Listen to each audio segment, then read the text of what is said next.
exciting webinar. But before we begin, I want to contextualize exactly what we're trying to do.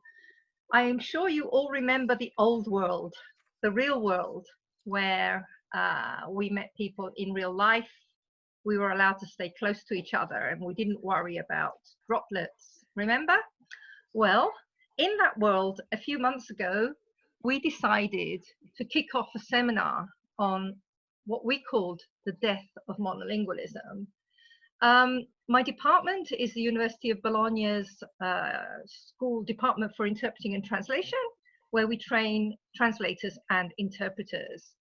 And each person affiliated to that department belongs to a language. So, for example, I am Professor of English Linguistics and Translation.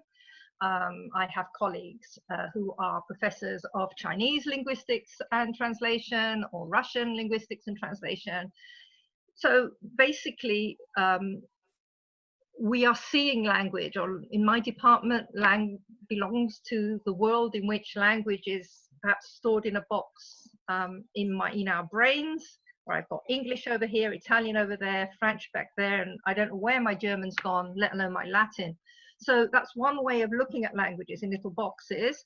But as you all know, as many of you will know, we now, as the world has changed, the way we're looking at language is beginning to change according to some of us, and perhaps in Delia's head right now, there aren't lots of little boxes, but it's just one fluid kind of river, a lot of liquidity in there.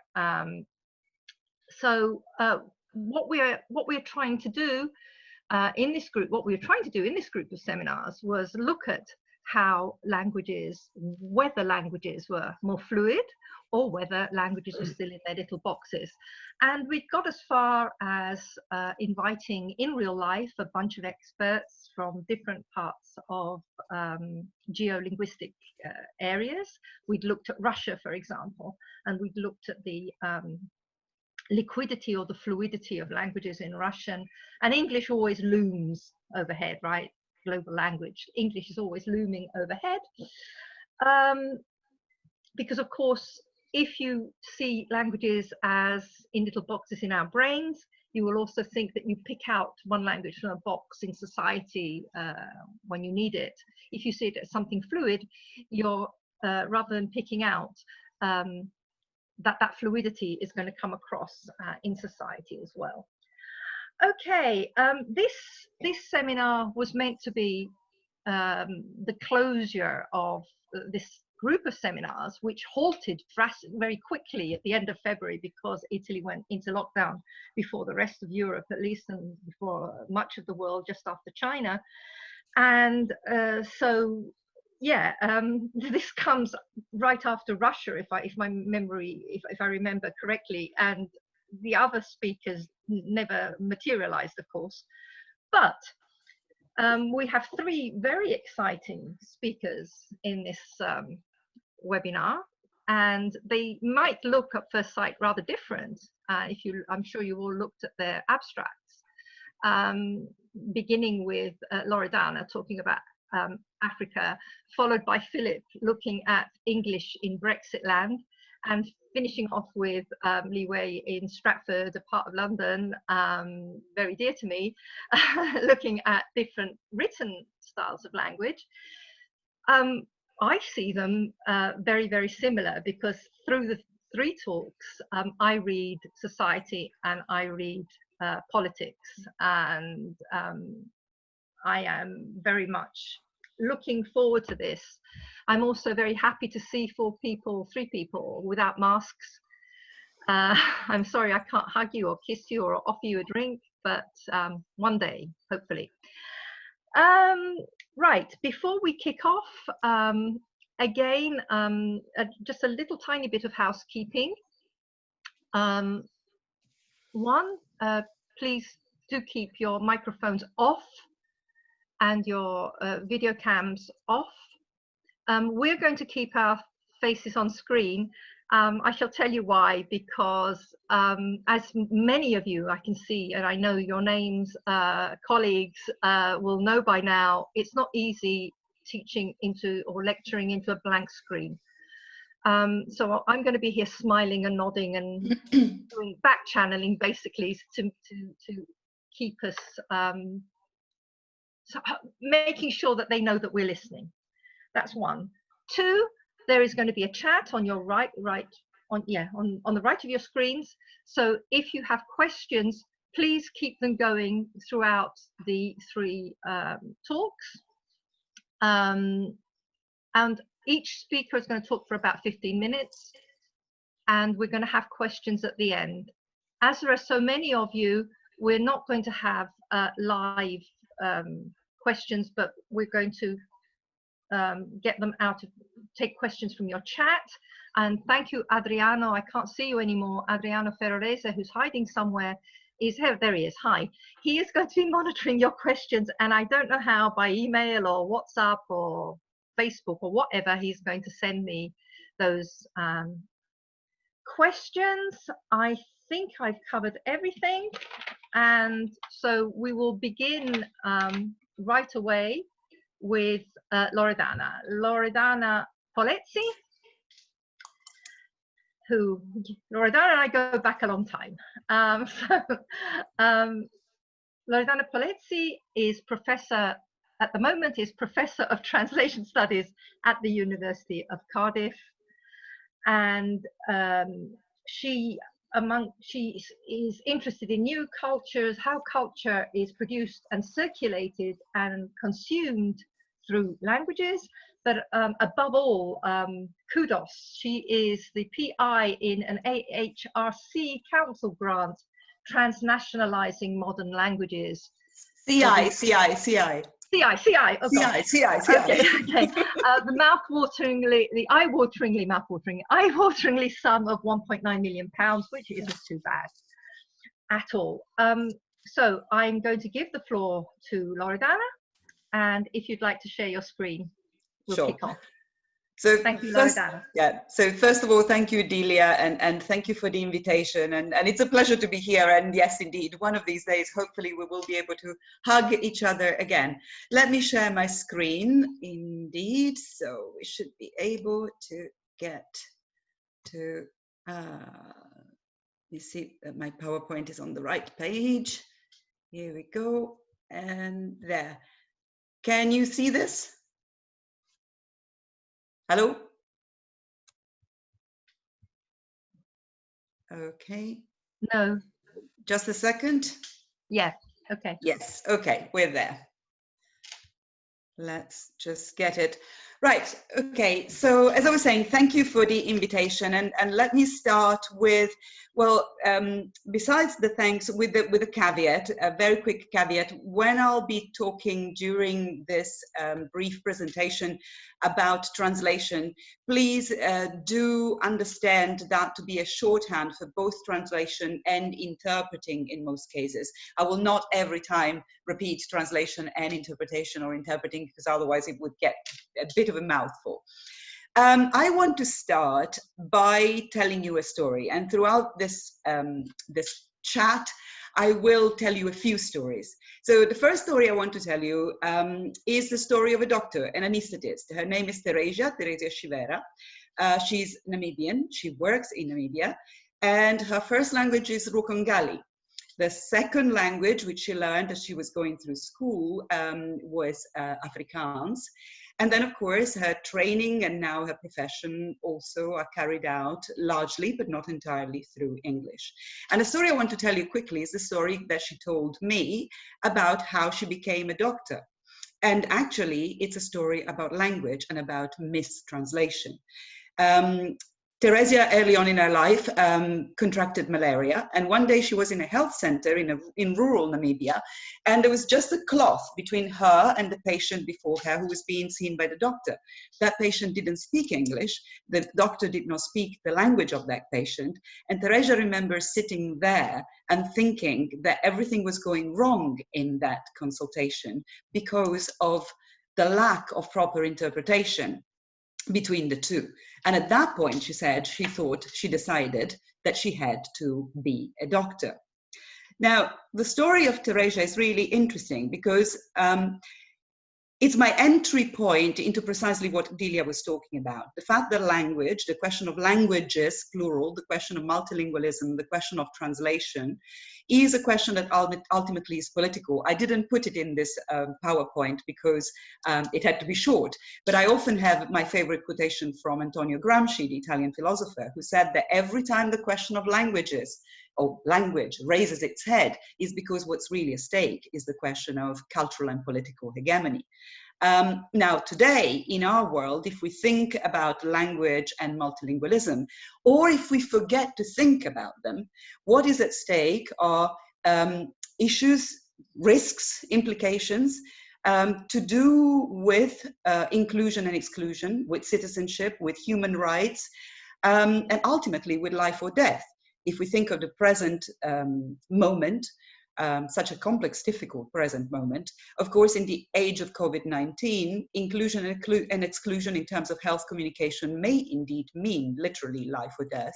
But similarly, if you think of social cohesion at the moment in which the other thing on our mind, on our screens, on our newspapers, wherever we get our news, is Black Lives Matter. Again, the question of inclusion and exclusion, the question of who understands and who learns and who speaks whose language is really important. There was a fantastic image taken in New York the other day where a young Black woman was holding up a sign saying, "We learned your English, we learned your French, we learned your Spanish, we learned your Italian. You learned nothing of our languages." That is white privilege.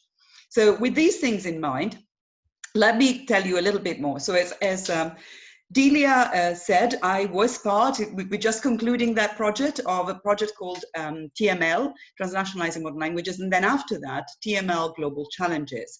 That was sponsored by the AHRC in the UK under two aegis, Translating Cultures. And it's important to mention that because it's a large program which was about the crisis of the learning of languages in the UK. And that has to do with that context of the Anglophone world, that dominance of English that Delia mentioned again. The second program is what is called GCRF, Global Challenges Research Fund. And it's a program which is directly engaged with working with the developing world, with low and middle income countries. And again, here, there's an interesting edge here between, of course, the will to have an impact, to work collaboratively with colleagues in the developing world, if I can use that term, or anyway, in low and middle income countries. And on the other hand, the consciousness that there is an edge that has to do with soft power, with the cultural diplomacy. And so the awareness of having to be alert against any forms of neocolonialism. In all of this, serendipity, I think it's in the next slide, that I have exactly that. And I think Judith is amongst our audience, so she will see herself there, and she will see also the slide in which I will speak about her, which says serendipity and how to find it. I moved to Cardiff while working on this program, and I was introduced to Judith, who was looking partly for me, and I was looking for her. And it was through that encounter that I started to work with the Phoenix Project, which is a large engagement project from Cardiff University, working with the University of Namibia and now also increasingly with the University of Zambia. And it's through the ethos of those two projects, on the one hand, the centrality and the attention to language, and on the other hand, the importance of collaboration, cooperation, co-research, co-production, that what happens next could happen. So the next question very quickly is, why Namibia? Well, I assume, and it's an easy assumption, that you're all better than Trump. So you will know at least where Namibia is, and it's not Nambia. But Namibia has a population of about 2 million people for a huge, hugely large sort of surface. It has a history, of course, it has a history that starts well before colonization, but we tend to tell it in terms of what happens after colonization. The first Europeans there were Portuguese. There was German colonization. You may have heard of the Herero genocide. This has a relevance, well, not only a huge historical relevance, of course, one of the early genocides of the 20th century, but also relevance in terms of the language landscape of Namibia, to which I'll get in a second. And then after the collapse of German colonialism at the end of the First World War, South Africa takes over. So there's a history, of course, of South African occupation, apartheid, the resistance and the struggle for independence, with SWAPO in particular, and independence arrives in 1990. Now, this is, again, really important because, first, there is a very complex, when we talk about language and linguistic super complexity, well, the landscape of Namibia certainly is a super complex landscape. You have a number of languages, some of them indigenous African languages, some of them ex-colonial languages. On top of that, at the moment of independence in 1990, English was chosen as the official language of the country. So Namibia now has a number of national languages, and English is its official language. The distribution is not even geographically. Again, those neat little boxes that Delia was talking about, there's no neat little box. The distribution of the languages is very varied across the whole surface of the country. It's varied in terms of regions. It's also varied in terms of rural to urban distribution, and it's varied in terms of age group. Because of that key moment in 1990 of the institution of Namibia, this now, 30 years on, is a crucial moment, a unique moment in the linguistic as well as the political and social and whatever else history of Namibia, because we are at that generational watershed where the older generation who grew up under apartheid is still very much familiar with the heritage languages, is probably also familiar with Afrikaans, has little familiarity, unless they're really highly educated, part of the highly educated elite, with English. Then you have the middle generation, where the more educated, the more you go towards the professional end of the spectrum, you have people who speak English, but also have familiarity with some Afrikaans, probably quite a bit of it, and with indigenous languages. With, however, certain political feelings, for instance, towards Afrikaans. And then you have the born frees, for whom English is becoming a much more common language, whilst what I hear from lots of friends now there who have children is, I need my children to learn English, but at the same time, it's such a pity they can no longer speak to their grandparents. So it's that watershed moment, a key moment for us to study and to understand. In all of this, and just that very quick picture that I gave you, gives you a sense also of how important, how vital it is to think in such a context, in a middle-income country, in a country which is going through this unique moment, about what it means to think or to forget to think, to ignore the question of language, multilingualism, linguistic complexity and super complexity in terms of, for instance, the SDGs, the United Nations Sustainable Development Goals. What does it mean? Does it mean in terms of education? What does it mean in terms of health and well-being? What does it mean in terms of gender? To think or not to think about linguistic majorities and linguistic minorities, about multilingualism, and how additive or subtractive multilingualism work in these contexts. So within that, what did we do? We were working at two ends of the spectrum. On the one hand, with children in schools, in primary schools, and at the other end, with medical students at UNAM, at the University of Namibia's medical school. The University of Namibia created its medical school a few years ago. They're now graduating, the first ever cohort is graduating right now, last year, this year, and so on, the first generation of doctors trained in Namibia. And the children at the other end are, of course, future doctors, future lawyers, future whatever else, future citizens. Now, another quick story here. When I first went to Namibia, thanks to Judith, I met the dean of the medical school. It was Professor Piti Nyarango at the time. And we had a conversation about the issue of language. And he was saying, English is not enough for my students. They need more than that. And by the end of that conversation, he said, okay, I get it. I want all of my students at least once to have the experience of translating and of being translated. The same day, the next morning, I went to speak with the head teacher of one of the schools. And the head teacher said to us, yeah, we have a duty to multilingual education here in Namibia. And we have a duty to teach in the mother tongue. But when we ask the parents, what language do you want us to treat as mother tongue? They say, we want you to teach them in English. And that's because, her words, not mine, because they see their children as future doctors, as future lawyers, as future professionals, and think only English will get them there. So here we had at two ends of the spectrum, the dean of the medical school saying English is not enough. My students need to understand multilingualism and need to have multiple languages. And at the other hand, end, I had the head teacher saying, but English is perceived as the only useful language. So we needed to work with that. We worked with the schools, and we worked, as I said, with the medical school, looking at multilingualism in action.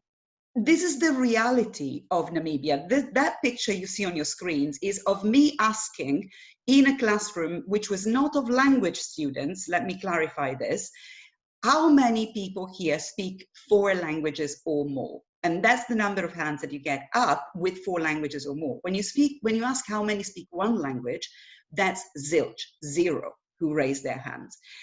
This, by the way, is not only true in Namibia. If you do bother to ask these questions, you will find out that in Italy today, in Wales today, in Scotland, in England, in wherever we are in the world, actually multilingualism is a reality. Our students, our learners are already ahead of us, but we continue to impose somehow, or our institutions continue to impose that monolingual model. So we started with the idea of sensitization, and we started training students through workshops in particular. So the sensitization was about precisely the role of language, what it means to think in those terms. And we would do things like this, role plays, find a partner.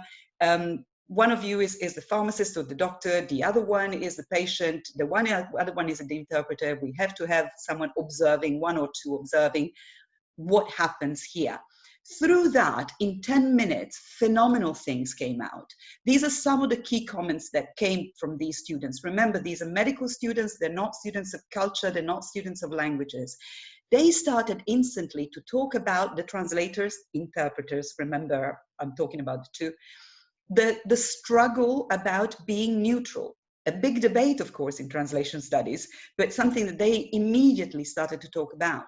They started to talk about the difficulty of translating cultural language and what that meant. The question of medical terms and how it's not just a question of language, but also of register. And then questions about space and the organization of space. Who were you staring at? Were you staring at the patient? Were you staring at the interpreter? If you were staring at the interpreter, how much body language did you miss? All of these things were coming out. And at the end of one of these workshops, the penny, this is one of those moments when you think, yes, fantastic. The penny dropped for one of the students, hopefully more than one. And when she said, she looked at us, myself and the researcher who was doing the workshop with me, and she said, okay, when I go and do practice in a health center, a hospital, if I need an interpreter, the words I use, the exact words I use are, I need an interpreter because the patient doesn't speak English. What does that say about my relationship and the power relationship between me and that patient? And for me, if that penny drops, that's 50% of the way. So back to Teresa for a second to talk about the question of culture a little bit more. This is not just about language, but language vehicles, as we know, a lot of culture and also a lot of inbuilt bias, conscious or unconscious, including racism. Another story she told us was of working at one point with a consultant when she was still a trainee.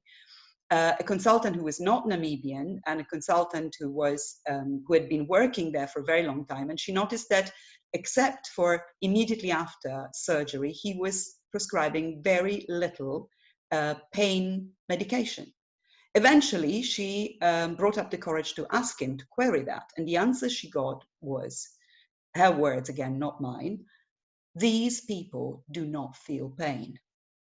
Now, there is work that is being done on the translation of pain.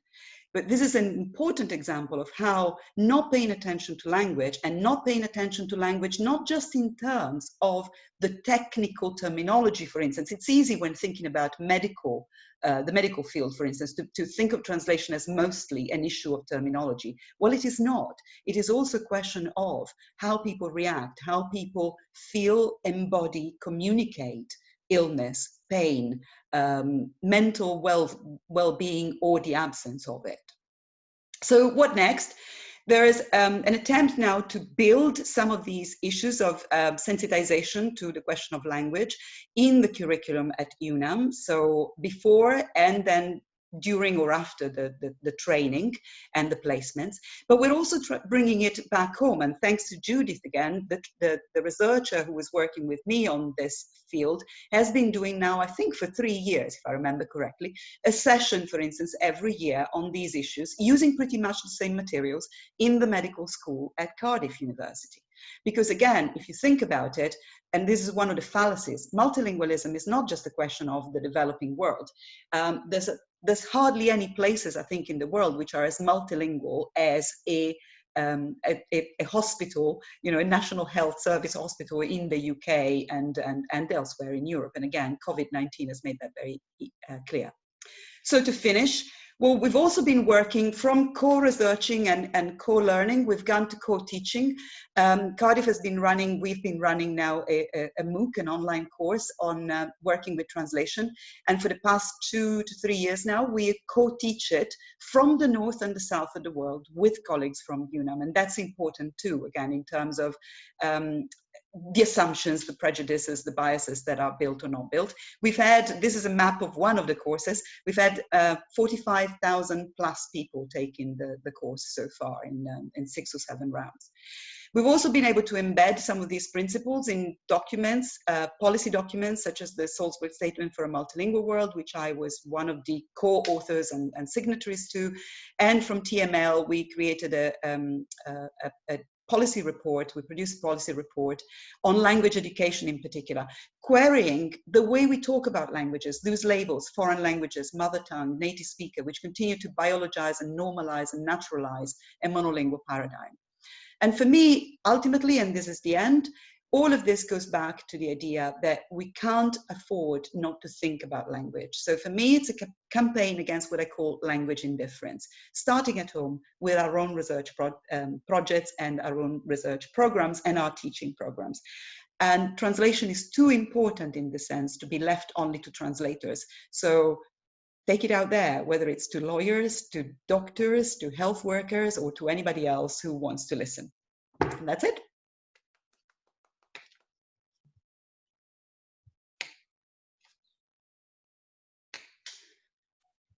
Right, now make it bang on 14:30, so it was 20 minutes, that's it. Superb. Thank you so much, Loredana, for that. And thank you so much for bringing up the centrality of translation, because along with stuff like gender, translation is really something, one of those things that connotes present-day society. And thank you also for the political input there, and for linking it up with the whole Black Lives Matter and the visibility of, in the case of Black Lives Matter, you have the visibility of Black lives, but we don't have the voices. Yeah. Of the Black lives, or very few of the voices of the Black lives. Thank you so much. Yeah. And I should only add one thing. The photograph, I should have put that on the PowerPoint. I just was trying to keep to my 20 minutes. One of the most amazing photographs I've seen precisely from that demo in New York, and it does mention Italian as well. And you know, given that we're doing this and you're hosting it in Bologna, it's important to remember that Italy too has responsibilities there. Yeah, and lots of conversation, and lots of conversations I've had with Li Wei over the last few months. You know, the invisibility of Italians, but on the other hand, we've been just as much hit in many ways as many Black and Brown lives too. Thank you, Loredana. I'm now going to move on to, we're now going to move on to Philip Seargeant from the Open University, where he is a senior lecturer in applied linguistics, and his interests include the relationship between language, politics, and social media. And I'm going to put in an ad there for your latest book, which came out, I believe, about 48 hours ago, very, very recently. Yep, The yesterday. art, yeah, the art, I haven't read it yet, The Art of Political Storytelling, which I look forward to reading very much. And I'm looking forward to this because I'm looking forward to the political bits in it. Thank you. Philip, if you'd like to share your PowerPoint. Okay, does that work? Yes, it does. Brilliant. Okay, well, thanks very much, Delia, and good afternoon, everyone. It's great to be here. Here, in my case, is in the middle of a slightly grim-looking London.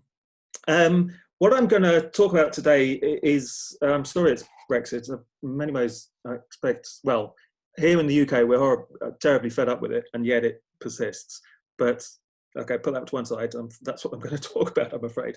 So specifically, what I'm going to talk about is the way ideologies of English and of the English language are embedded in the UK government's new post-Brexit immigration policy, which is just ongoing. It's just, well, it's just been ratified recently. It's quite a broad brush overview of things. So I hope it's of some interest. The other thing is, it's a depressingly familiar story in many ways, depressing in sort of two different ways. One, because the content is quite demoralizing for us as sociolinguists, especially people interested in the politics of language. And the other reason, because it's so persistent. Many of the issues around the way that English is ideologically positioned within the policy are things we've heard, you know, countless times before, which raises the question, why am I bothering to tell it all over again? Well, I think firstly because we are having to deal with it all over again in the UK, and not just the UK. There are similar things about the way English is being positioned here and the relation it has with politics to do with similar issues here as in other countries, particularly the US. And then secondly, well, yeah, and also I suppose we're dealing with it all over again, but also we're dealing with it in a particular set of circumstances now. So how does it relate to the other political issues that are going on within the UK and within international politics more generally, or international culture more generally? And then secondly, perhaps slightly more optimistically, it's because we're doing so at a time when there does, at the moment, seem to be this sense of a real potential for a shift in the culture around some of these ideas. The events of the past few months, starting with COVID and then going on to global protests against racial discrimination in the US, but then spreading elsewhere, to suggest there's a sort of a chance for a decisive change in the way that the public mood is viewing these things. And I suppose the question then is, how does one translate that into policy? Okay, so that was the preamble. Onto the topic itself. I wanted to start by going back a few months to February of this year, which in the UK, this was just after the signing of the Brexit withdrawal agreement. But it was before the government in the UK had really picked up on, well, done anything, to be honest, take any serious measures to deal with the threat of COVID. So there was this sort of in-between stage where there was a sense that Brexit had been done, and the government certainly and government supporters were pushing this as a celebratory event, a celebratory stage in sort of political culture of the UK. At the same time, I mean, that was one particular political viewpoint. On the other hand, all through, since the referendum itself, and what we've seen in the UK is repeated accounts of a rise in xenophobic behaviour, and in certain cases explicitly racist behaviour. That had been in a sense triggered by the debates that were ongoing. And an infamous example of this, which occurred in which occurred in February, was this this letter which was tacked up in a block of flats in Norwich, which is in the east of England, which was just after the withdrawal agreement, and was telling specifically foreign language speaking residents that, I hope you can see here, we don't tolerate people speaking other languages than English in these flats, and then saying, you won't, as I say, after the agreement has been passed, you won't have long until our government will implement rules which will put British first. Whether that means the British language or British culture, I don't know. So best of all will leave. So this is basically a very explicitly xenophobic agenda, which is also linked, which is linked to this nationalist language ideology. And at the same time as this was happening, this sort of general sense in the culture, the government introduced, or it outlined, it didn't immediately introduce it, it outlined what's called its new points-based immigration system. And there was a policy statement to this effect, again, in February. And the messaging around this that was pushed by the government at the time and remains now is very much this idea that freedom of movement was being ended. This was sort of a mantra for pro-Brexit people. In doing it, they created this, in many ways, absurdly contradictory idea of opening up the country by taking away people's freedoms, which, if I can just go off on a slight side note here, has a very Trumpian feel to it. I think there's a Trumpian feel not only to the policy, of course, having a sort of a nationalist populist aspect to it, but also in this this bizarre way it's being expressed, the bizarre logic to it. And it reminds me very much of, it's very similar to this sort of idea that Trump's been pushing recently, that he's got this initiative launching a website that puts truth over facts. Again, it's entirely contradictory, but has this aspect of, I suppose it's a post-truth view of the world. The policy itself, one of the notable things, and one of the sort of key concepts behind the whole way it was framed, is one of skills. This was by far the key word in it, I suppose. They were pushing this idea of attracting skilled workers, deprioritizing low-skilled workers. Of course, skilled in this sense has a very particular meaning. It's actually much more to do with formal education, a certain status of income. So it excludes anyone in a low-paid job, even in a sort of reasonably average-paid job, and anyone who doesn't have a particular form of training. But this was, as I say, yeah. So this was this was very much the notion that they were pushing, and this extends to the way they're talking about language as well. Language within the policy document, the policy announcement, becomes a particular skill. So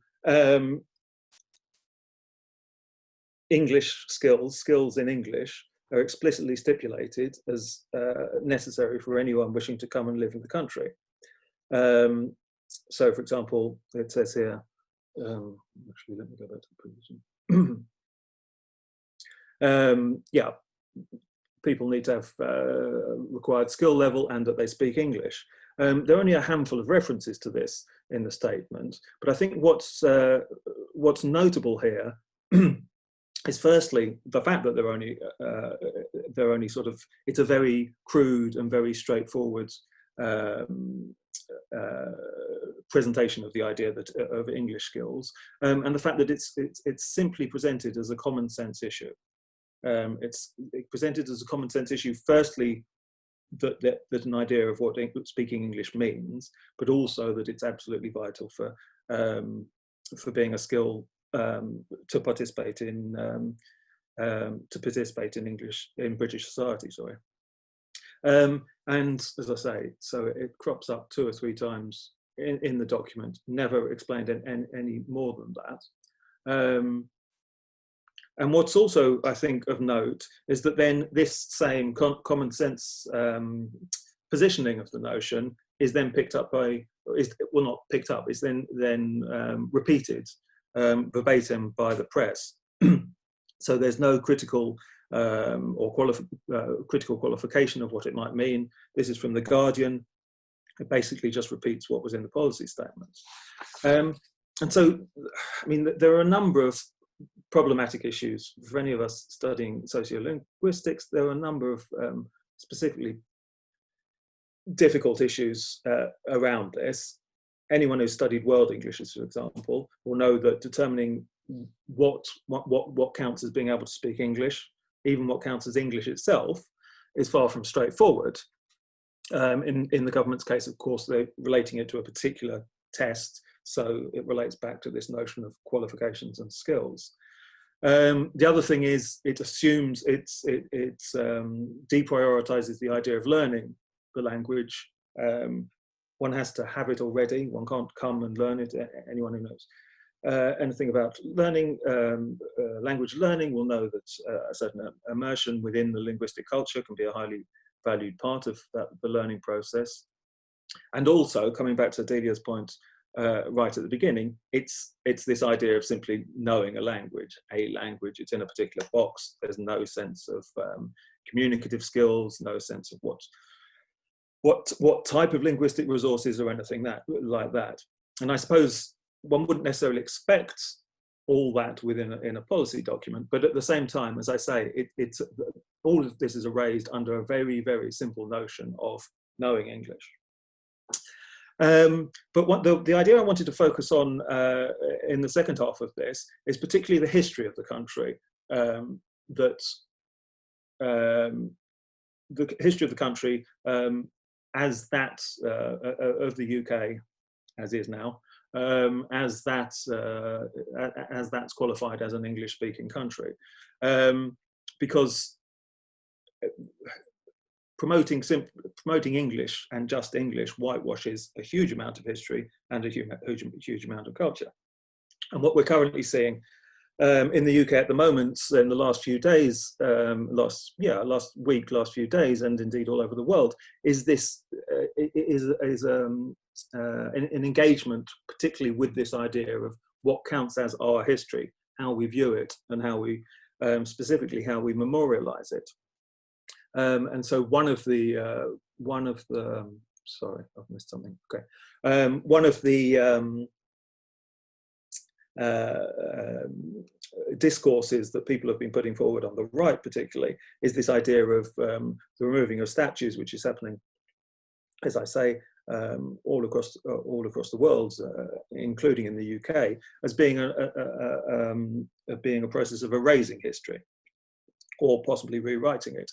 This is a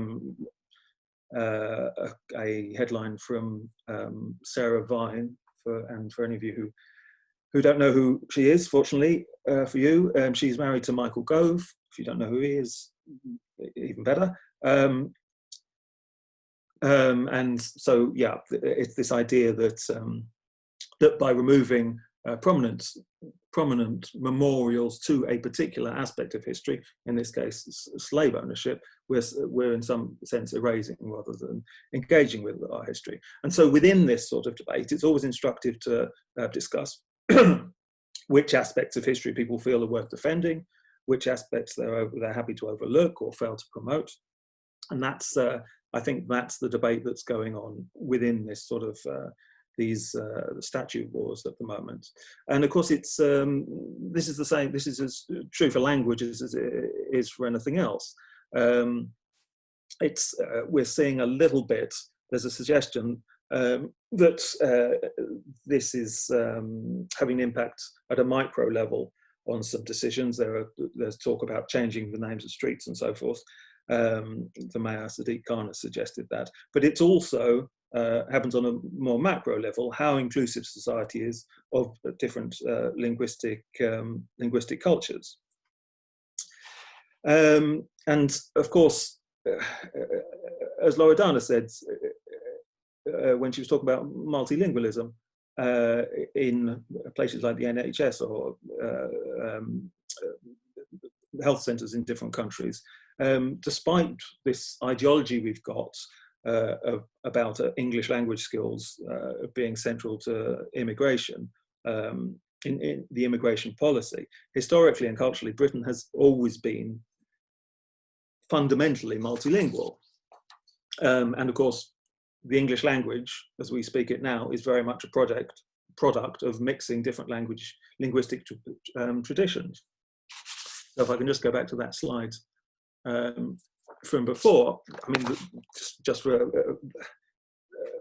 a simple example, the word skill, which is so beloved by the government, isn't found in the original Anglo-Saxon dialects from which English evolved.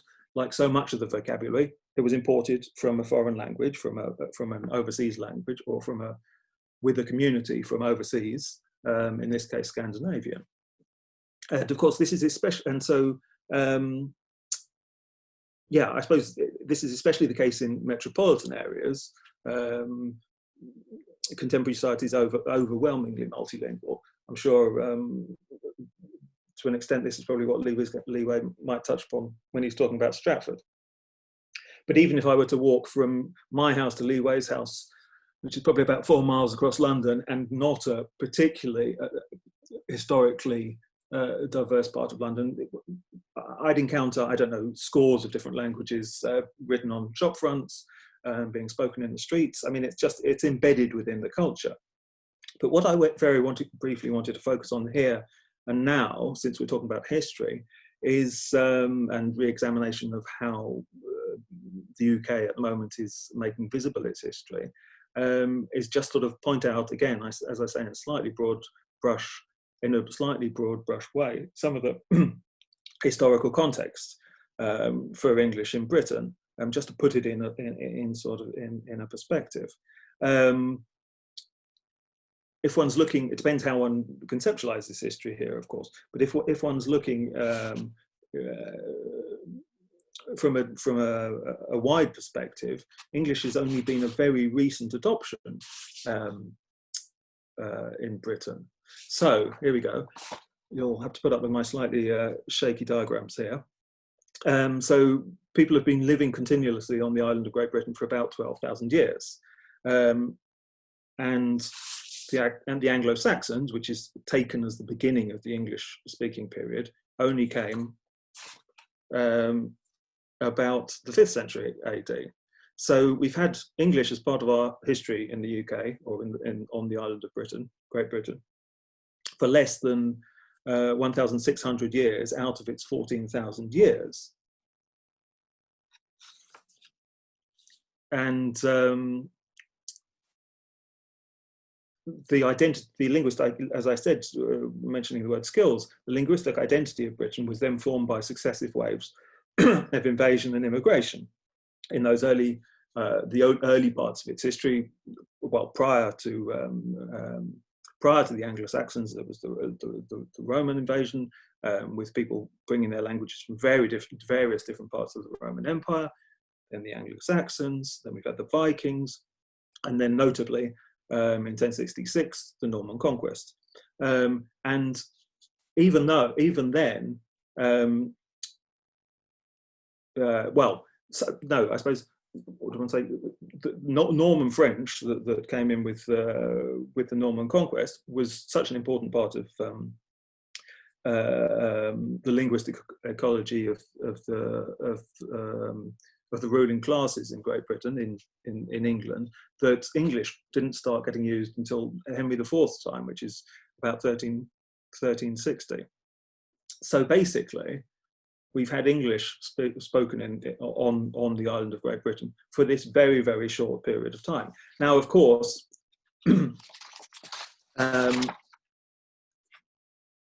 that aspect, that particular part of our history coincides with print culture, with an explosion of literacy, with standardization, and all these sorts of things. So it's been very important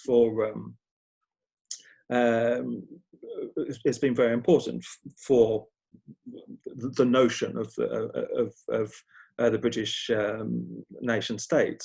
But I suppose the point I want to make is that if people are concerned about erasing or rewriting history, as is the discussion at the moment, we need to pay attention to what has already been erased from history, and how it's being erased, because that then has profound implications for how we view the culture and the identity of the society that we're living in today. And so, coming back to the policy, as I say, there's a sense that this is entirely taken for granted, taken as common sense.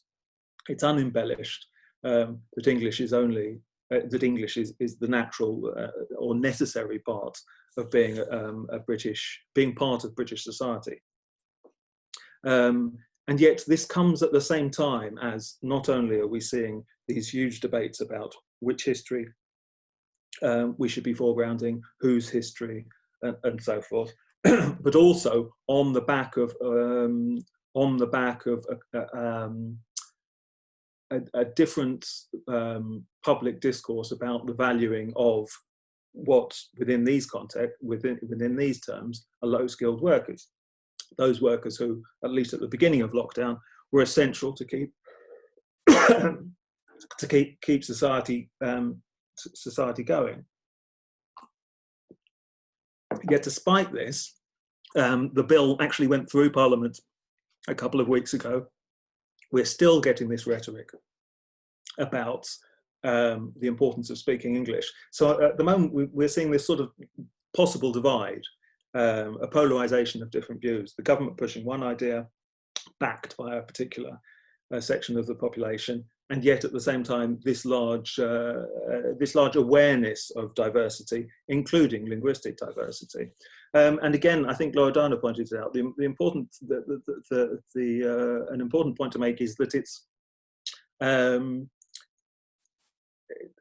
the English-only agenda is part of a broader ideology generally. It's part of a nationalist, populist mindset, which is expressed in various different ways, often with a particularly xenophobic aspect to it. And that this ideology is then sort of hidden in these seemingly non-controversial words that people should speak English if they want to come and live over here. So I suppose my final point to make is a fairly straightforward one, but it's a linguistic point up to or a sociolinguistic point up to a certain extent, but ultimately it's a political issue, and I suppose ultimately it needs a political solution. And I do hope that to an extent, a lot of these broader trends that we're seeing over the last 2 months, and last 2 months, and then the last 2 weeks, will allow these things to come, awareness of them to come to the surface much more, and hopefully, possibly, to affect some sort of change. There we go. Thank you very much.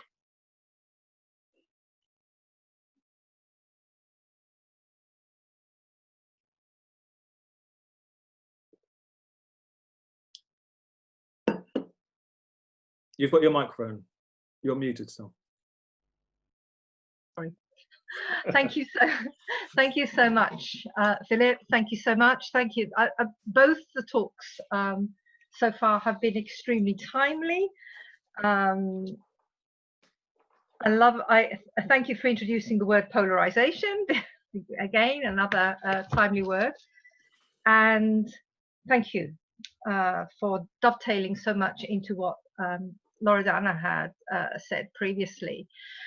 And so we move on to, last but not least, we have Professor Li Wei from School of Education at UCL London, and Professor of Applied Linguistics, who I really think he needs no introduction. However, his areas of studies, his interests are from bilingualism, multilingualism, child language acquisition, the impact of learning more languages simultaneously. So we're in this area of monolingualism, and of course the effect of people, children, adults with more languages on society. Okay, you've shared the screen. Shall give you the floor immediately. Thank you, Delia, and greetings, everybody. Can you see the PowerPoint? Yeah, yes. Excellent.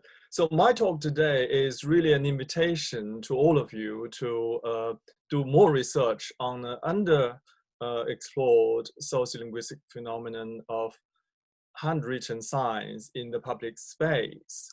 Now, as many of you know, I was involved in one of the 3 research projects. Loredana earlier talked about her project funded by HRC. It was part of the Translating Cultures program.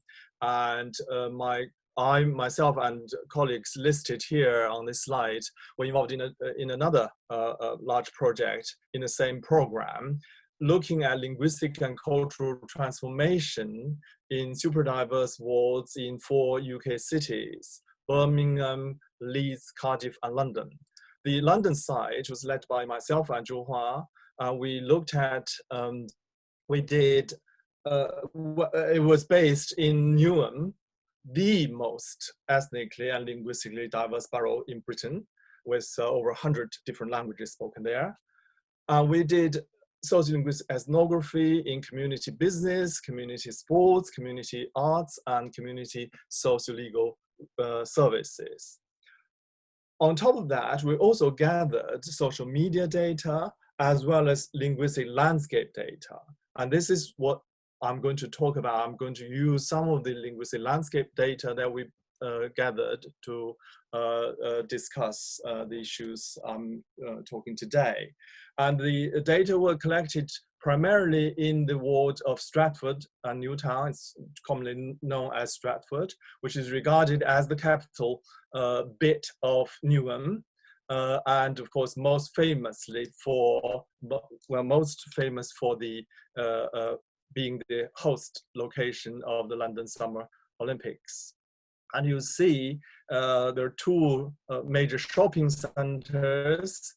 On the top left is the older Stratford shopping center, and the other one is a rather flashy and newer Westfield shopping mall. And the linguistic landscape data were collected on those sites. So here are some examples of the handwritten signs I'm talking about.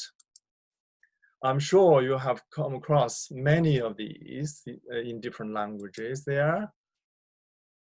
Obviously, I'll leave the slides for you to look at.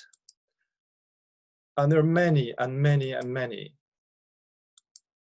So as you can see, there are many different kinds of linguistic, urban communiques that involves handwriting, lettering, or the painting of letters and text using different material and serving different functions.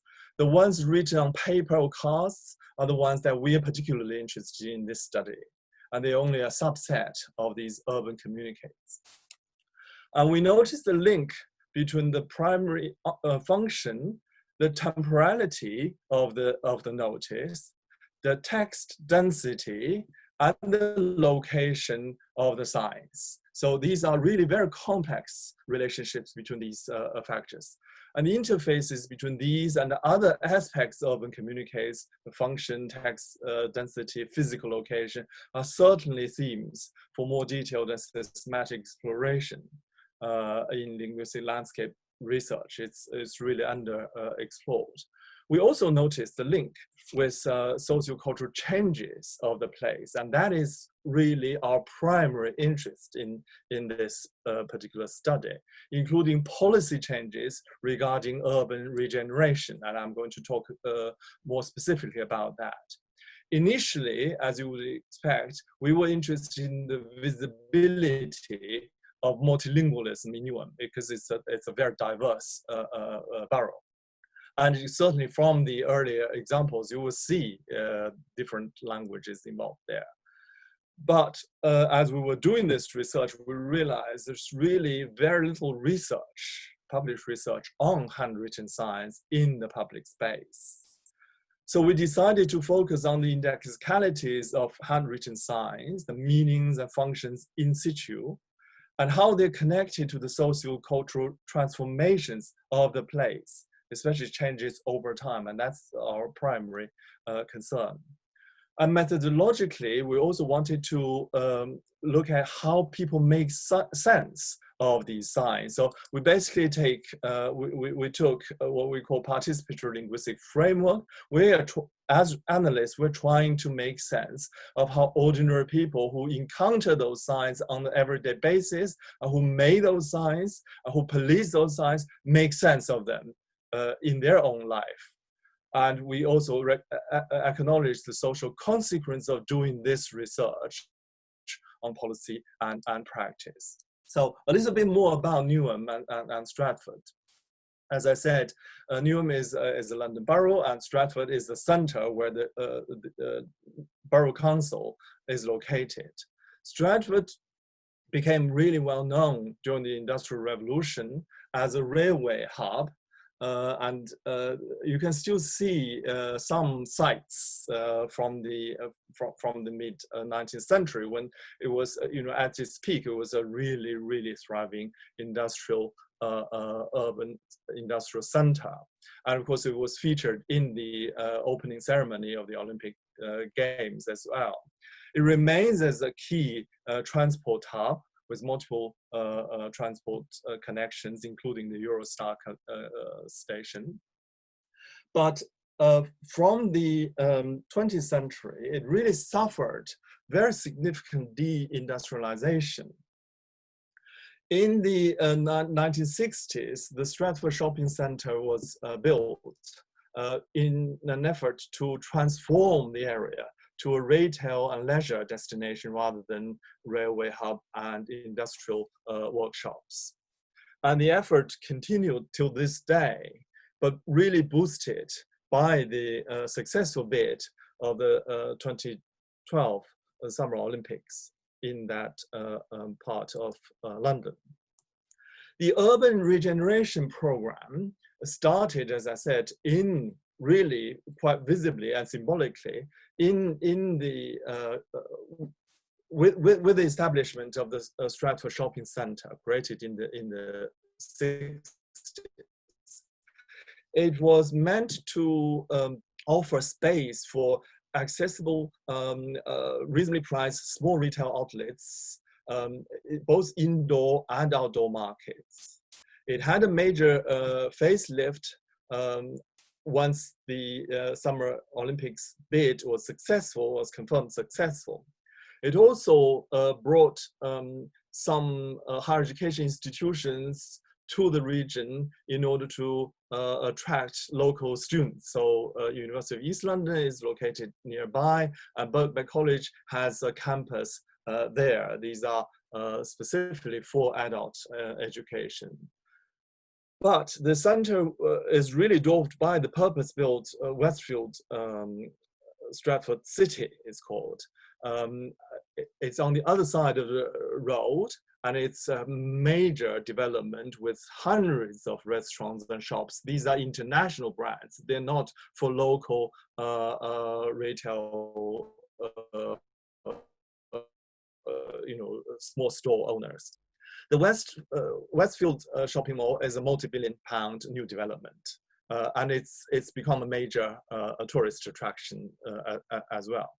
Our original plan for linguistic landscape work was around the two shopping centers and nearby areas, and most of the handwritten signs we noticed were in the older Stratford shopping center and the outdoor market area next to it, and that in itself is very, very interesting, as well as the Stratford Library around the area, just on the other side of the road. The landmark development project in Stratford is, of course, the construction of the Olympic Park and Athletes Village. It's been sold as well, in theory, affordable homes, but actually they're really rather pricey. And of course, there are other developments of hotels and schools and service apartments. And there are some new developments, like the V&A has a new part there, and our college, UCL, has opened the site there as well. We did linguistic landscape work there, but there is no handwritten sign. And that was very, very interesting to us. We could not find a single handwritten sign there. But there are other kind of handwritten style signs, and I'll talk about in a minute. Sorry, just going too far. There's some basic information about the population in Stratford. As I say, it's a really very, very diverse community, both in terms of ethnic makeup, religion, language, but it's also a rather deprived area. It's underdeveloped area. Average population is very, very young. Average age of the population is very young, but the unemployment rate is pretty high, and the child poverty rate is also very, very high. Now, the Borough Council has its own elected mayor and has been pushing the so-called convergence policy. It's a very controversial policy for urban development, regeneration. It's a socio-economic development policy. The primary goal is to achieve convergence with the rest of London on all its socioeconomic and social policy performance indicators, despite these are the words from the policy, despite the ethnic and linguistic diversity and settlement histories, as if, I mean, this has been critiqued by many people, you know, from politicians to scholars, as if these diversities and different histories are the cause of the deprivation and underdevelopment so far. But the convergence policy has been adopted as a key principle for the borough's sustainable community strategy for 2010 to 2030. It is still there, it is still active, it is still the dominant policy. And this is what we really, really want to look at. So the discourse of this of the council's policy is very much this convergence. We can do the same, if not better, despite the diversity. Yeah, I mean, it sounds positive in many ways, but if you look at it, if you question and interrogate that, you know, there are lots of other questions that needs to be raised. So what we did, we carried out a time-lagged analysis through our project, because we had over 3 years of doing our project. And during this process, of course, we noticed the changes, especially under the convergence policy. So we carried out a time-lagged analysis of the signs we gathered through observation and photography. So the initial field work was to visit the older Stratford shopping center in between 2014 and 15, and then we contrasted further fieldwork visits 2 years later, around 2017. I'll show you 2 pictures here and another 2 pictures in the next slide, taken at the same corner of the shopping center. Yeah, what do you notice here? You notice the number of handwritten signs there. Yeah. And look at what happened 2 years later, only 2 years later, in the same corner. There's almost nothing there. You can just about see, you know, written on the blackboard at the back of the delicatessen there. So same corner of the shopping center, large handwritten signs on the board have all disappeared within 2 years. So we had conversations. This is part of our kind of methodology. We talked to the store owners, to the shoppers, and to the present organized management and council officers, as well as other people passing by. It's not an informal interview, but we wanted to talk and go through how they make sense of this. And the traders and store owners said the council decided that the signs were allowed to put up, the council decided what signs were allowed to be put up where. And even within their own store space, there are designations of where a sign can be put up.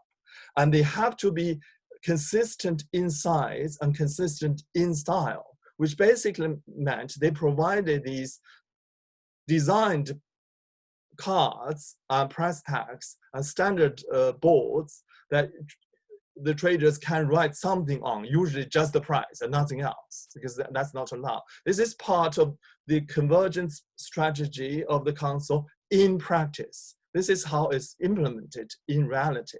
Yeah? And signs in languages other than English were deemed inconsistent with the standard. Yeah?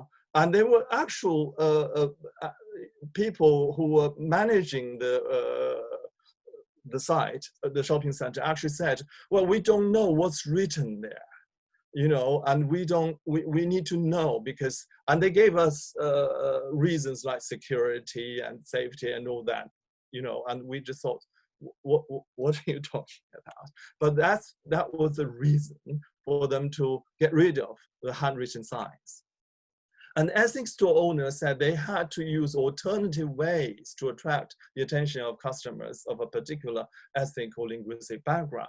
For example, a fruit and vegetable store run by a Ukrainian couple that we got to know quite well used to be able to attract Ukrainian customers with handwritten signs in Ukrainian, even though they sold nothing specifically Ukrainian actually. I mean, it's a general fruit and vegetable store, but they were not allowed to have handwritten signs anymore. And they didn't feel like printing the signs in Ukrainian. They didn't want to take the trouble, nor did they want to call the store Ukrainian store. So it kind of lost any sign out to the general public that this is actually, there is no way you can tell this is owned by a Ukrainian couple. You know, we knew that, but most other people didn't. And as a result, they actually lost quite a lot of ethnic interest, as it were. And they didn't feel they want to be made to feel foreign by naming the store Ukrainian, or have to put up Ukrainian signs that have to be printed. But of course, they are in a very interesting position because we also talk to those who are visibly foreign, if you like, those with Middle Eastern, Asian, or Black background. They manage their stores very differently because you can kind of tell that it's an ethnic store. So the indexicality of signs works in very complex ways. A small, unnoticeable handwritten sign in a specific language indexes a kind of ethnic affinity, often attracting the attention of those who can read the script. Lack of such signs would suggest that the store has no specific ethnic affinity, even if it does, you can't tell. But if the store owner is visibly non-white European, then the presence or absence of the signs in languages other than English has very little non-referential indexicality. But large designed and printed and painted signs in terms of with terms such as Asian store or Chinese store, or in multiple languages, tend to appear in officially designed ethnic shops. They're selling ethnic goods, but to general public. They're not actually named, aimed at the community itself. So this semiotic indexicality here is really, really, really important because the printed signs might be authorized by anyone or authored by anyone, whereas handwritten signs point to the co-presenter or at least a formally present person connected with the language in its vernacular form. I mean, there are lots of other things I can say about the larger printed signs there, but I'll just skip that, but I can leave that in a minute to later discussion. But what we also noticed, well, we saw in the shopping center the disappearance of the handwritten signs. There's reappearance of the refashioned handwritten style signs, particularly in the flashy, newly designed, newly established and opened Westfield shopping mall and the Olympic parks. Look here, this is what we call mock handwriting. This is designed, this is printed, this is on large scale. But the question is, why do people have to do this? They clearly see the value of handwritten signs, but they still don't allow the actual signs. But these are printed ones. There's designer ones. These are more permanent ones. Yeah, some of these bars and restaurant signs are actually really, really interesting. For example, this today's special, it could be any day, and it's printed, it's designed, it's painted and designed. It doesn't actually change. So, assuming customers don't go back to the same place every day, today's special is just the same as tomorrow's special. So it seems that people who design such signs realize the significance of the informality and spontaneity of handwritten styles conveys. But the management of the shopping center, the space, would not recognize them as messy as real handwritten signs, because they are in standardized format and size, and usually the standard boards and standard frames as well. So some of the people we invited to comment didn't even realize, today's special sign is actually painted, and they're apparently only, we talked to this particular pub restaurant owner and said, oh, we have two options, today's special, and there is another today's special. They alternate on different days, but it's kind of very artificial. Some people commented on the handwritten style makes the place more welcoming and affordable, which may or may not be true. They seem to think that handwritten menus on board would be less expensive than printed menus. We didn't actually have systematic evidence to support that. We asked our commentators if they think the designer signs in handwritten styles would attract more small talk, because in the old shopping center, one of the things that people really told us was that because you had these little notices handwritten by somebody, they come and talk to you about it. It actually encouraged a lot of small talk between the customers and the shop owner. But these designer style handwritten style signs did not attract any small talk at all. Other comments included that designer signs have more colors and drawings, obviously, and they may look more creative than the handwritten signs. But neither the handwritten signs nor the printed or painted signs in handwritten styles have any language play or language mixing that we were hoping to see, especially in the big shopping mall. Yeah, in the old place there were lots of really interesting things. So just a quick summary: handwritten signs in public space, it really is underexplored sociolinguistic phenomena, but it's very common, it's everywhere, and we observe that every day. There are a subset of a wide range of urban communities serve diverse purposes, and very interesting and complex relationship between the location of the signs and the functions they fulfill. And they seem to index informality and spontaneous kind of communication and relationship. And that affords a specific kind of interpersonal relationship between the people who own or display the signs and the viewers. They're brought together more closely to each other by the signs, triggering more small talk and other interactions that go beyond straightforward sales transactions. And signs in languages other than English have specific inclusive or exclusive effect as they attract the attention of specific groups. The presence and disappearance of handwritten signs in public spaces are closely connected to the urban development policies of the community. we looked at that particular policy of convergence that practiced by the council in Newham. Ultimately, the local authorities want to control the space. Public space belongs to the council, not the real public. That's their view. They want to reduce the informality of the space and make the space seemingly more orderly. But the informality of handwritten signs index and the more intimate interpersonal relations and social interactions these signs afford are clearly very significant and must be realized by the business managers and by public relations specialists, because they are re-emerging in the designer style, handwritten style signs, and they suggest that there is some recognition of the significance of the handwritten signs. Our commentators have indicated genuine spontaneous interactions and interpersonal relations cannot be faked. Designer signs in handwritten styles do not index the same values of the real handwritten signs. And in this regard, it's really, really interesting to observe the amount of handwritten signs that dominate recent public protests against Brexit, for environmental protection, and the anti-American attacks on Iran.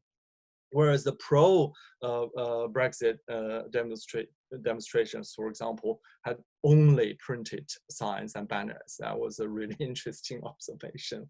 Well, certainly we did in London. And I just want to show you a couple of more pictures before I close. And these are taken along our street in Golders Green in the last few days. And we see a surge of handwritten signs because of the COVID crisis. All the shops are closing, and many are in foreign languages as well. And of course, we see in the last few days the amount of handwritten signs in public protests against racism. So again, invitation to all of you out there to pay more attention to this really, what I think, fascinating phenomena, and do more research on it. And the talk is based on a paper that will appear in Social Semiotics in the first issue next year. And it's a special issue that Adam Jaworski and myself edited. It's called Writing in the City. Thank you. Thank you so much. Thank you very much for that, Li Wei. Thank you. And yeah, just before I engage with the questions, and I'd like to thank Adriano for wherever you are moderating them for me. Just two things. During COVID in Italy, a group of us between the Netherlands, Italy, and Poland, we've collected a huge sample of COVID-related humor, and the handwritten signs for Italy that I found were basically in dialect. Right. I didn't. You're right. Very I suppose that was obvious. I don't know, but we were quite surprised by this. Second, linking up with Philip and Brexit, in Britain or England, what about the ye olde shoppy? Those kind of Chaucer-like shop signs. I don't know if they're pronounced ye olde shoppy. That's how I would pronounce it. That's very, very in tourist places in England. Yeah. I'm not aware of anything else similar apart from Germany. In some areas in Germany, you see something similar. I'm just throwing that in there. I will just take a second, talk amongst yourselves while I start asking.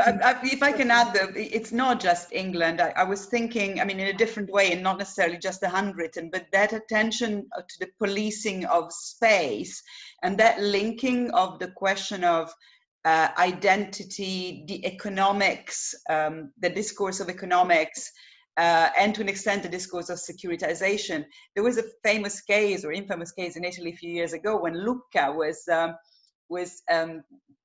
on the grounds of a kind of aesthetic integrity, was trying to prohibit anybody from having signs inside the walls of the city, which didn't belong culturally in that medieval sort of, well, whatever setting. So, you know, that policing of the space is very much common in other places.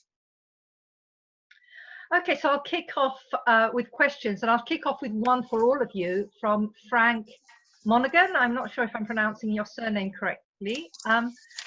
And the question is, that policing of signs is ostensibly public spaces reminds me of Jackie Jailu's description of the same sort of standardization in her study of Washington's Chinatown. Yes, indeed. Yes, yes. I don't.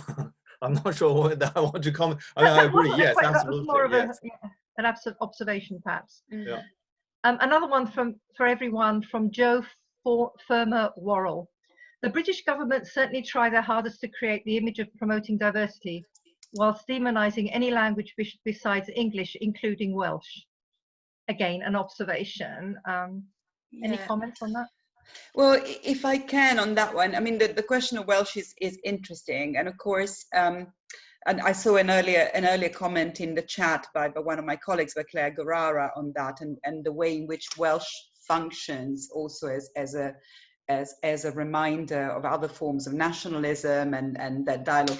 The intriguing thing for me as a non-Welsh person and also non-English person living in Wales at present is the way in which that dynamics between the big brother, small brother languages, in a way, can be, in political terms and in terms of that linguistic democracy that we've been talking about, you know, that question of inclusivity and exclusivity, sometimes that dynamic can at the same time open up the field by saying, wait a minute, you know, Britain is not a monolingual English nation. It never was, and pray it isn't today either. But it can also mask other forms of complexity because it articulates it in terms of authenticity and in terms of, you know, sort of belonging, which then can obscure or erase the presence of other languages in those spaces, which, by the way, are very visible in terms of linguistic landscape, even in a place like, you know, it's certainly in a place like Cardiff, you know, just 200 meters around my house again. So that dynamic between languages is very, very complex. And it's, I suppose what I'm trying to say is also that I would not try to put a good, bad label on any individual language in that sense. Yeah, can I just add to that, actually also responding to a comment Lucy Jenkins made on chat about positive policing of signs. And again, she used the example of Wales, where obviously there are legislations that signs need to be bilingual in both Welsh and English. I think, you know, that itself is indeed positive, but it does also raise, I mean, it raises other questions like who is it really meant for? Is it mainly as a tourist attraction, or some ways of building a national identity, or is it, you know, is it actually a bilingual practice that they're trying to encourage? You know, on the practice level, the everyday level, you know, do people write as well as speak the languages simultaneously? Yeah, there's one thing I'd add, which I can't remember whose research it was. It might be related to Jackie's, and it's less to do with, it relates to this, although again, it's a sort of Chinatown thing, where I think a lot, what people were finding was that a lot of the sort of official prosaic functional signs were still in English, you know, the ones about building site regulations and that sort of stuff, despite there being a very explicit multilingual display of signs generally in terms of shop names, street names and so forth. So even in contexts which are either by law or by convention particularly displaying making a display of multilingualism, which has a touristic purpose to an extent, but also in different ways will have an actual reflect sociolinguistic realities. There's a hierarchy of what gets translated, what doesn't, what gets put in what language, and what doesn't. And at the base, it's still overwhelmingly English, I think. To what extent that's the case in Wales as well, I don't know, but I would. That there's some research definitely around Chinatown in London with that. I mean, No, I think, yeah. Sorry. We certainly noticed that the handwritten signs on shop fronts during the COVID period, as it were, in our neighborhood, the contents are quite different actually in different languages. They're not translations, they're not direct translations at all. So it would be really interesting to do a content analysis, because the message is sent to say, we've got Polish shops, we've got this is a Jewish area, so there's lots of Hebrew signs as well. The contents are very, very different from the English signs. English, Zhuhua's done a little analysis for the blog site. Ronnie Jones is running the viral discourse one, in looking at these shop signs and warnings to customers in different languages. The contents are quite different. No, I think to answer briefly on the question, sorry, Delia, on the question of Welsh. I mean, Welsh is a different case in many ways, because we're talking about it, as many of my colleagues have written down in the chat.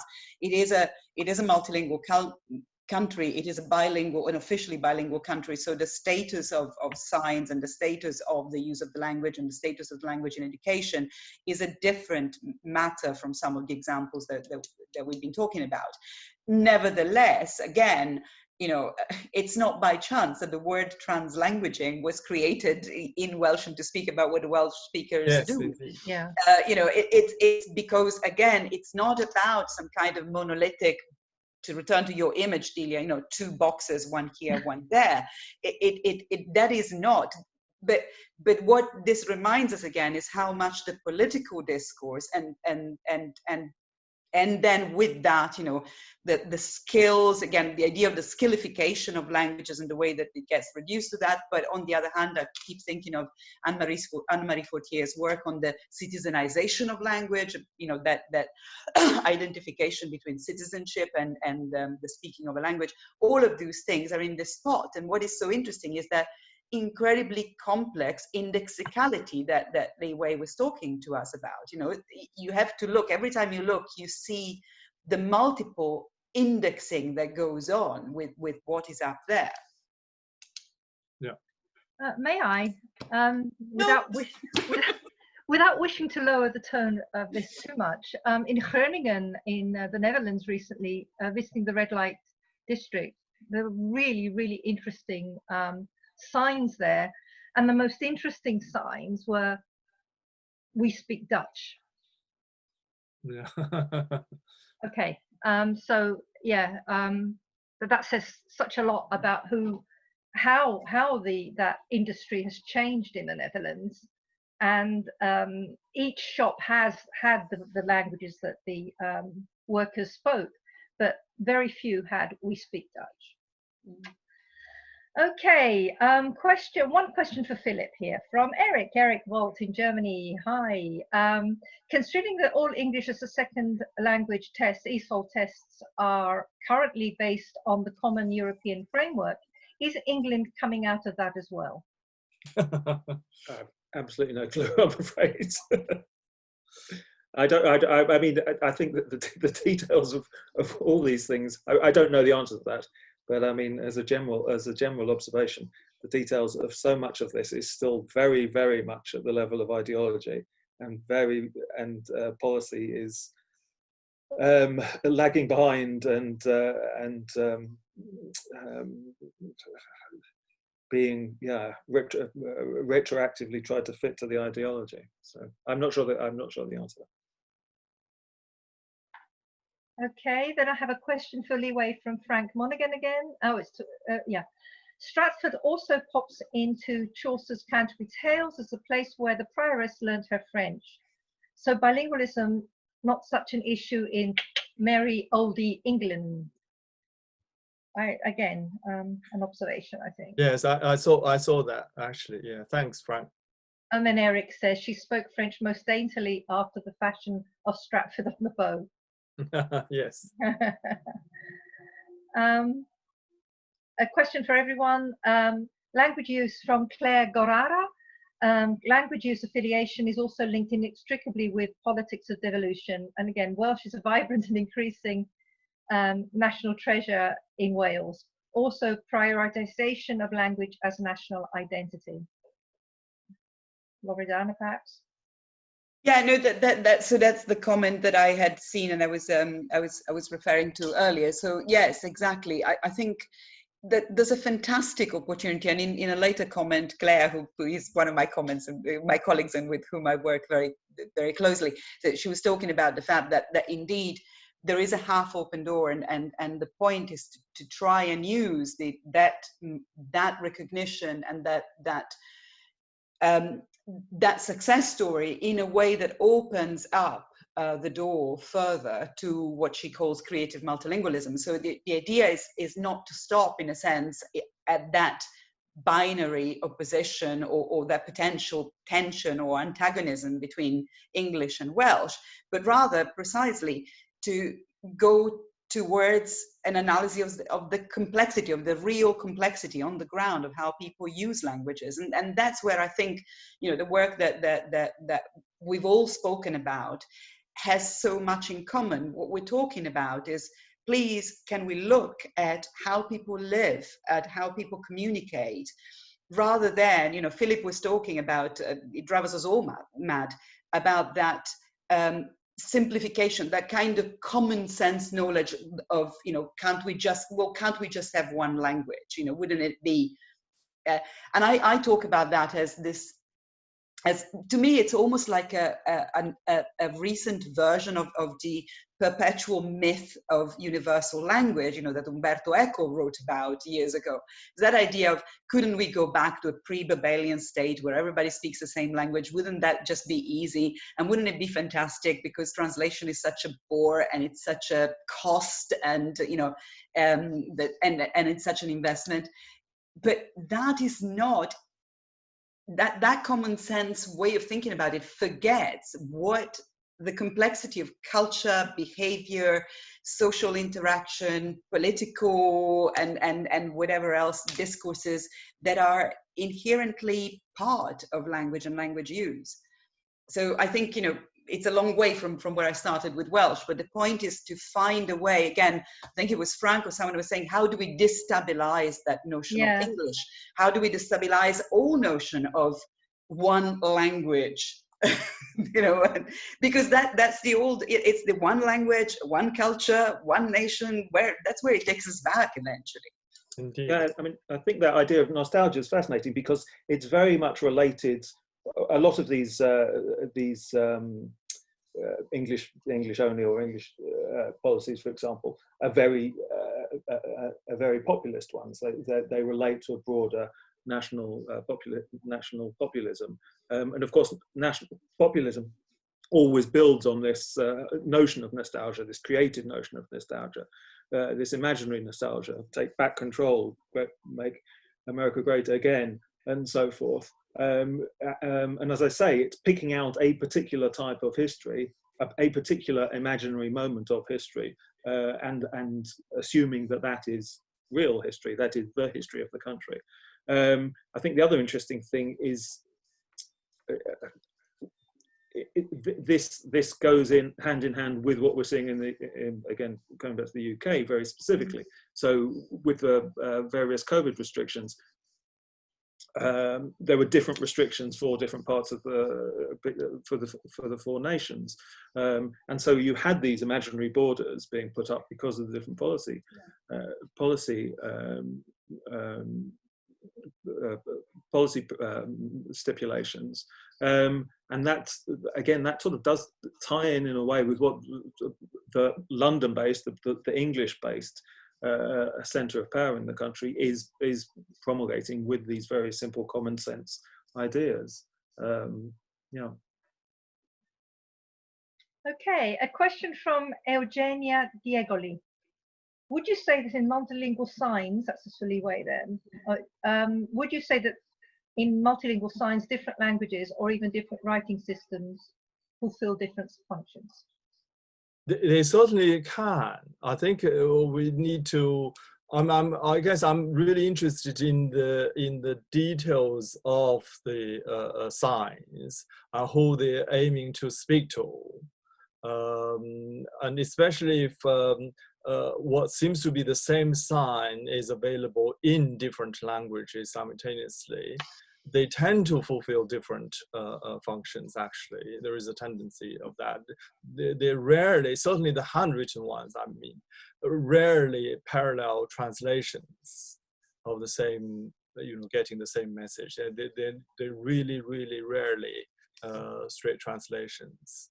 And that may be an artifact of the handwritten mode. We don't know. I mean, I think again, because this area is so understudied, there's so many things that we can look into more systematically. Once we have a body of data, then we can really look into that more seriously. This is a really interesting question.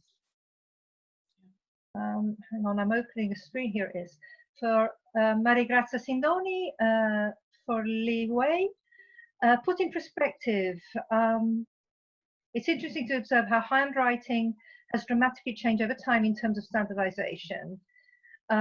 Before the advent of personal computers and then of the internet, handwriting was an indicator of personality and uniqueness. But now handwriting in public signs seems to have been stripped of personal connotations.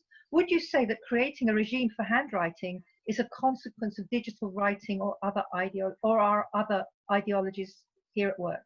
Yeah, I've already responded through chat. I think the answer is probably, again, it's a really interesting question. Again, we need to look at it more systematically, but it is very likely that, the fact that we don't do a great deal of handwriting now, these days, it's all done on the computer, I certainly, when you see a handwritten sign, you think of something different now, because it is somewhat uncommon to see it in the public domain. I think, can I just come in on that? I think, sure. Picking up on something you said in your talk, Li Wei, there's that very interesting idea that protest signs, protest placards, especially on the progressive side of things, and less on the right for some reason, are mostly handwritten or hand constructed, and often very in a very sort of not slapdash, but there's no intention or no purposeful effort to make them particularly resemble printed things, and so and that I've always taken as something to do with a sort of grassroots creativity, which is then used as part of the way to communicate in protests, and has something, I guess, to do with an authenticity, a sort of from the ground, definitely. Definitely. And there is a lot of satire and humor as well in those handwritten signs, and it just won't work when it's printed. It really but that, again, that makes sense in terms of what is being indexed here, because what they're doing with both the satire and this sort of sense of authenticity that is communicated by the handwriting is to underline, yes, spontaneity, authenticity, but also the anti-institutional element of this. So here, print stands for something permanent and institutionalized, and handwriting stands for something that is grassroots, exactly. So that there's that contraposition. I mean, I'm not saying this is absolutely always the case, but in a sense, that's what's being indexed. And I think the other thing is that it's also a localized literacy practice. I've just put today online a film that we made about the language of protest, and it's particularly around Extinction Rebellion, but it looks it's on Twitter if you want to have a look. It's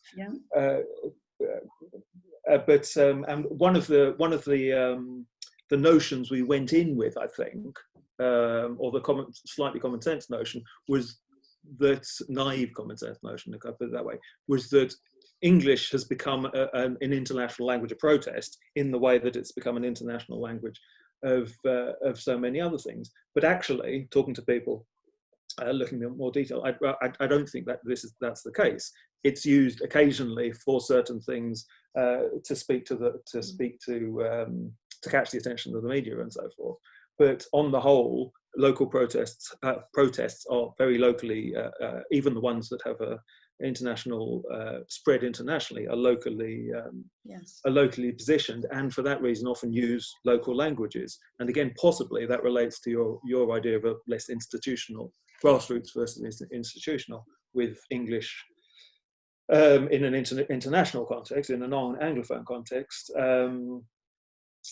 indexing this sort of institutional aspect of things. Yeah.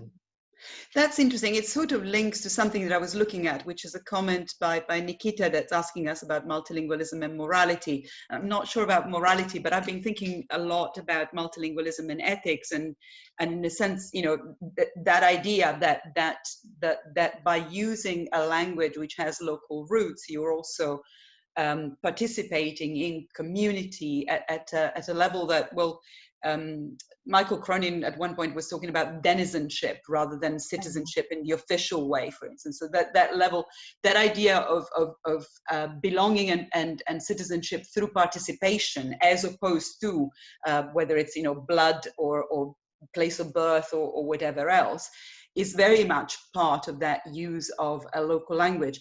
But the other side of that, for me, is the tradition that goes back to Paul Ricoeur's fantastic essay on translation, where he talks about translation as the foundational gesture of human ethics, because it's the foundational recognition of difference.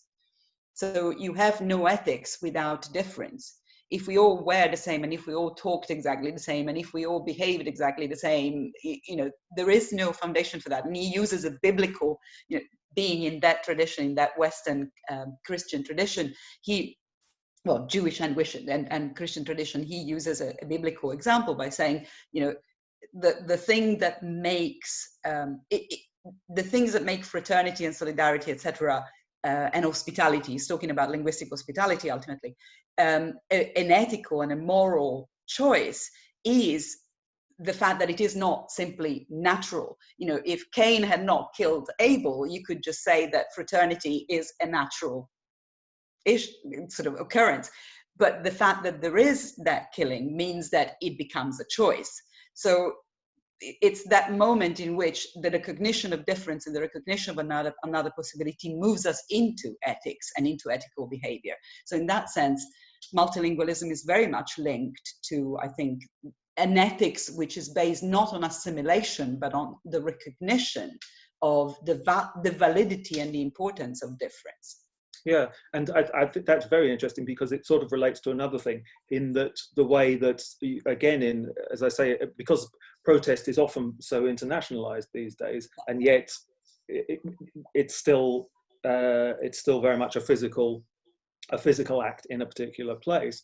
What you also get reasonably frequently is people then repurposing slogans, ideas, phrases from one context into their own context, and in certain cases translating them into a local language. So you manage that solidarity while at the same time indexing a localness, which is also a difference, I suppose. Okay, there's a question, an older question from Roxanne Padley for Loredana on cosmetic surgery, I think. On cosmetic surgery, okay, you'll have to read that one for me because I missed it. Hang on a minute. The question of finding the equivalence of medical terminology. Yes. There should be more emphasis on the actual communication of pain, for example. To what extent would you say that this also translates into a monolingual context, i.e. doctor-patient communication? Would you say that similar issues arise, or that this happens to a lesser degree without the need of an interpreter?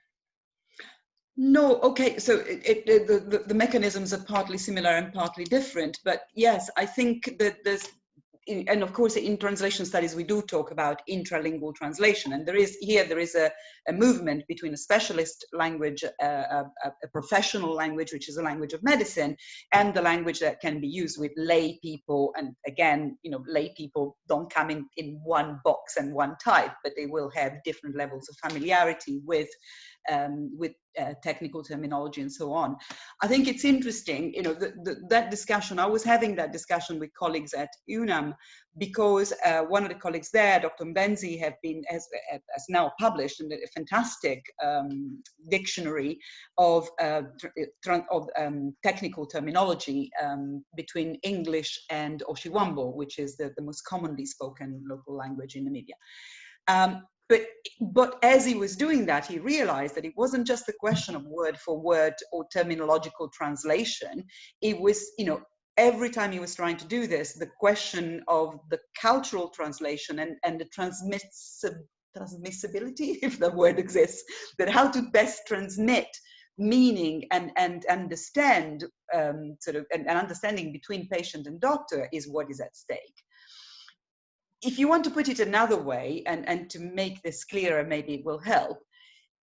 If you are just intent on translating technical terminology, whether it's in the field, or, you know, in a specialist field, usually a professional, highly educated, prestigious field, such as medicine, but it could be law, it could be a few others.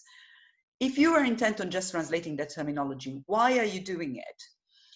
Effectively, doctors are now being educated in English, even in Namibia, as I was saying. So when they're speaking among themselves, they don't need the terms in Oshiwambo. If they're speaking to the patients, then what they need is the switch of register as well. So if you are just intent on terminology, what you're doing, I would say, is something perfectly valid, perfectly legit, which is to show through translation that the dignity of that language can be raised, and the prestige of that language can be raised, because that language is perfectly capable, like any other language, of transmitting high level, high cultural sort of content, such as technical terminology. But if you're thinking about patient-doctor communication, it is not done in that mode. What you need is a different kind of translation, which at times is both interlingual and inter-register, if you want to call it that way. And in certain cases may just be intralingual and be between the registers. But so the mechanisms are partly similar and partly different. But what is at stake is the effectiveness of the communication. Not, as it would be purely in terms of terminology, the prestige of the language. Now, if you were saying, you know, I want to translate articles from the Lancet or from whatever into this language, that's a different story. But if your doctors are already trained in English, you don't need to do that. Yeah, and again, just relating to this wider issue of putting things in boxes, and this is a big debate we're having in the UK, of course, in terms of the workforce for the NHS, because as you say, it's an incredibly complex communicative issue. It's multilingual, but it's multi-register and so forth. So it's a highly, and having an interpreter as part of that, who are paid hourly at the minimum wage, and you know, less than zero contract, 0 hours contract, and yet it's a highly skilled and absolutely essential job. But as I say, in the context of the way these are framed, it's not seen as a skilled job, and also it's not. Partly that's because there's no recognition of what language usage actually involves. It's just, can you translate from English to Bulgarian or something? Yeah. There's an interesting thread that's just come up now. There's one on how monolingualism affects nationalist sentiment in people, and another one, languages played around the local and the global. There's a lot there. Any comments on these two ideas here? They're rather than questions, they're more comments from people. I mean, for me, and I've seen also the thread developing around the question of dialect in Italy, for instance. Yeah. For me, I'd go back to what I was saying when I was talking about Wales. The important thing is never to try, again, it's the boxes. Please, let's avoid the boxes. So never to try to give something good and something else bad kind of judgment in a generic way, because nationalism as a label is one that I certainly abhor, but then there's nationalism, there's micronationalism, there's all kinds, it's the story, somebody's terrorist is somebody else's freedom fighter, so in the question of nationalism is complicated.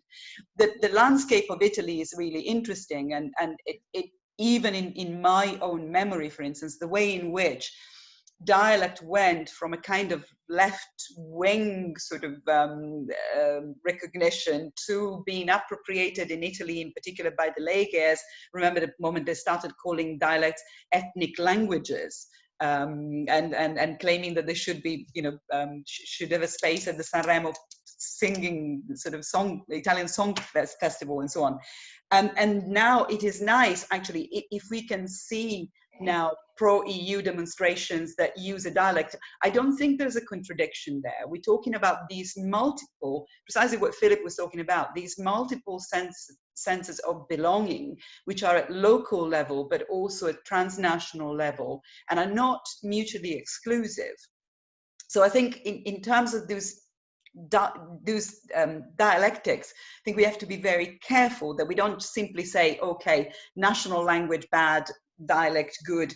It depends, and language has, well, started by quoting Gramsci, it has this way of being appropriated all the time, being instrumentalized. Again, the examples of Brexit were so, are so eloquent in this sense.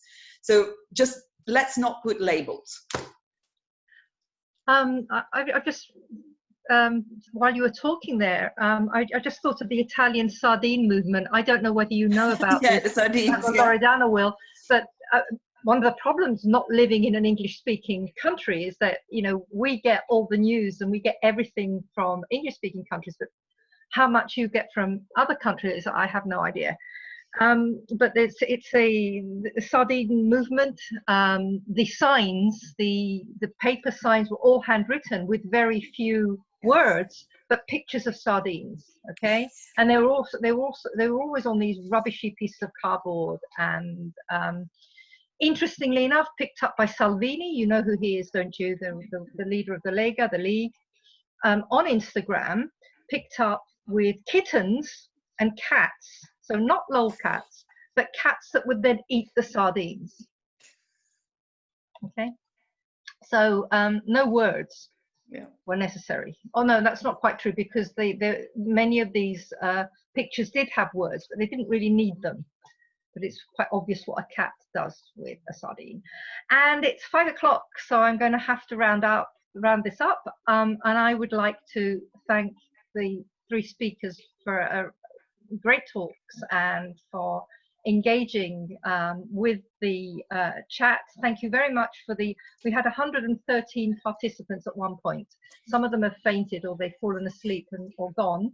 Somebody's waiting to come in now. I'm going to let her in, but she's going to be very disappointed. Thank you very, very much. And, thank you. Yeah, thank you.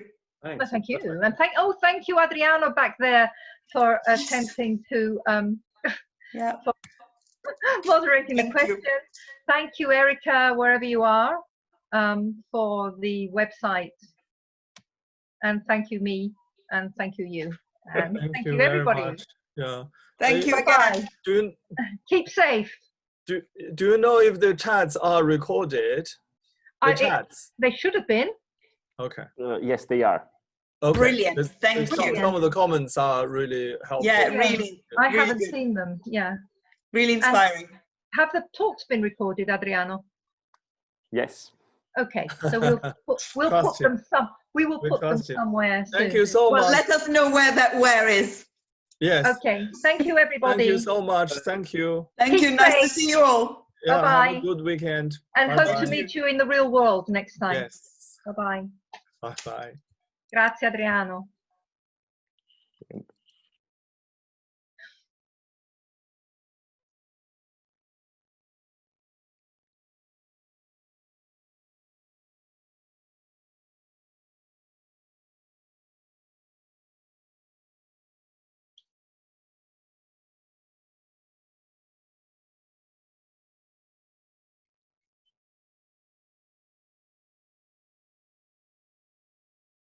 Jessica.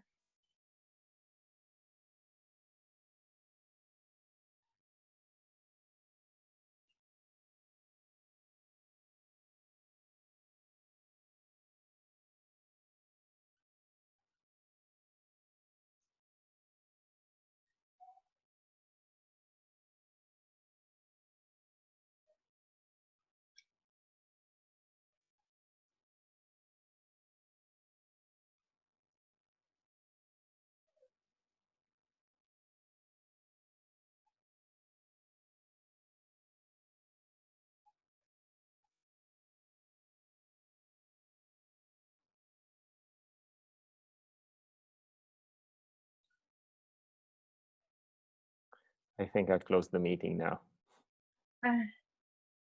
Com'è andata? Okay. It was good. If I end the meeting, we won't be able. Yeah, I think I'll just end the meeting. Bye-bye, everybody.